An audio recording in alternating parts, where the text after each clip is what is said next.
के अंदर इसे कि सैनिटरी पैड इंट्रोड्यूस कब हुए। प्रॉक्टर एंड गैम्बल का ही प्रोडक्ट आया था आई थिंक 1992 के अंदर। वो एक प्रोडक्ट उनका एक सैनिटरी पैड को वो इंट्रोड्यूस करते हैं इंडिया के अंदर। अब उससे पहले का एक बार विचार करके देखिए, जब इस सैनिटरी पैड नहीं था तो स्त्री क्या करती थी, घर का जो कपड़ा होता था बचा कुचा वो कपड़ा लेती थी। अब थोड़ा सा और पीछे जाएं, कुछ 2-3 साल पहले क्या कपड़े की इतनी मैन्युफैक्चरिंग थी?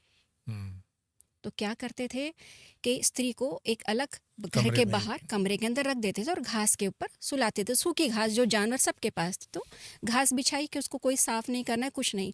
इसको सिर्फ आज के सिनेरियो में एक इमेजिन करके देखें, अगर मेरी फिंगर कट जाए और उसमें से ब्लड गिर रहा है, मैं 3-4 दिन घर में पूरे में घूमती रहूँ, घर में हम क्या बोलेंगे, अरे घर गंदा कर दिया। एक जगह बैठ जाओ ना, पूरा घर गंदा हो रहा है, ठीक है, अभी तो हम क्या करेंगे, इमीडिएट बैंडेड लगा लेंगे। तो उस टाइम की सिचुएशन को देखो कि अगर स्त्री को ये मासिक धर्म हो रहे हैं और हमारे पास सैनिटरी पैड्स भी नहीं है, हमारे पास इतना एक कपड़े एक लिमिटेड है कि उसको भी वेस्टेज में उसको पुराने कपड़े दिए नहीं है, तो क्या करेंगे, उसको हमने वहाँ अलग रख दिया कि अब वहाँ रहे। हाइजीन भी नहीं था, पानी वगैरह की जो भी व्यवस्था होगी कि अब वहाँ रहे, किचन में ना जाए।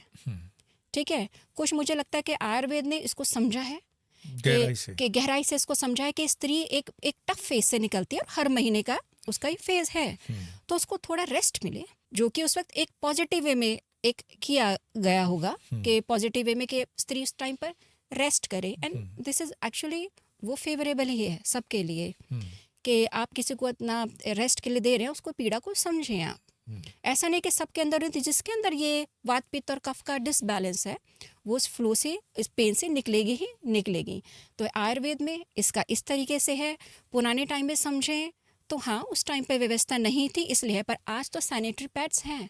आप आज आपके पास सारे सोप, हैंड सैनिटाइज सब कुछ है आपके पास। तो अगर आज के टाइम में भी हम ये यहाँ पर अटके रहें कि स्त्री आज किचन में नहीं जा सकती, शुद्ध है और अशुद्ध है, तो मैं ये कहूँगी कि हमने थोड़ा सा तो वहाँ से ले लिया, थोड़ा सा यहाँ से ले लिया, ठीक है, एंड में रिजल्ट में कुछ नहीं मिला, खिचड़ी बन गई। मैं इसको बड़े सम्मान के साथ इस तरह से कहूँगा कि हमें स्त्री प्रधानमंत्री भी चाहिए, पायलट भी चाहिए, हाँ। एयरफोर्स, नेवी, आर्मी में भी चाहिए, लेकिन उसके पीरियड्स के जो एक समय आता है उसमें हम अछूत व्यवहार करें, ये इस समाज का दुर्भाग्य है।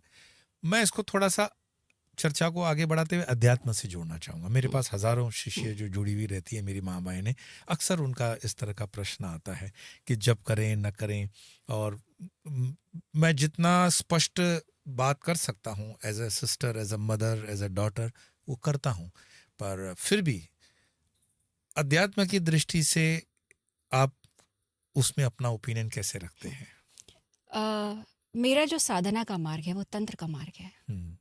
मेरे लिए देवी का जब रजस्वला होती है तो वो सर्वोत्तम पूजनीय है।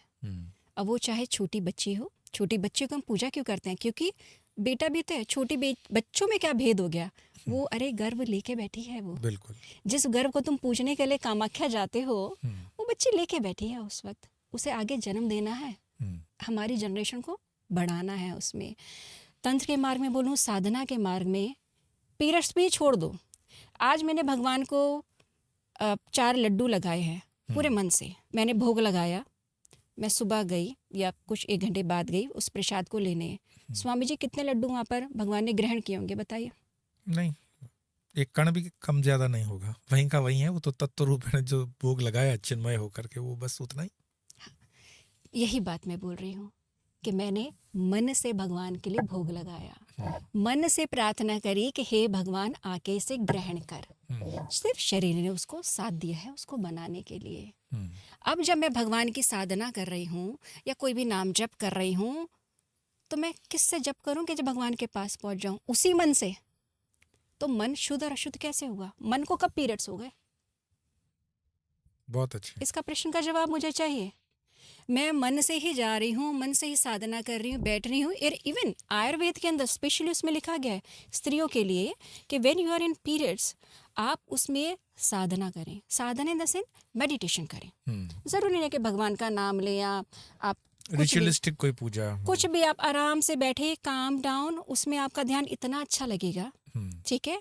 तो पीरियड्स तो हमारे लिए साधना का एक विशेष टाइम पीरियड है कि इसमें जो क्रैम्प्स हैं जो भी है, क्योंकि उसमें आपके हार्मोन्स हैं और मूड स्विंग्स हो रहे हैं। आपको कौन सी चीज़ रिलैक्स करेगी? The meditation. तो आप उस टाइम पर मेडिटेशन करें। तो मेरे लिए तो अगर ये बोलें तो इसलिए मुझे मार्ग पसंद है तंत्र का। यहाँ कोई रिस्ट्रिक्शन नहीं है, कोई भी रिस्ट्रिक्शन नहीं है।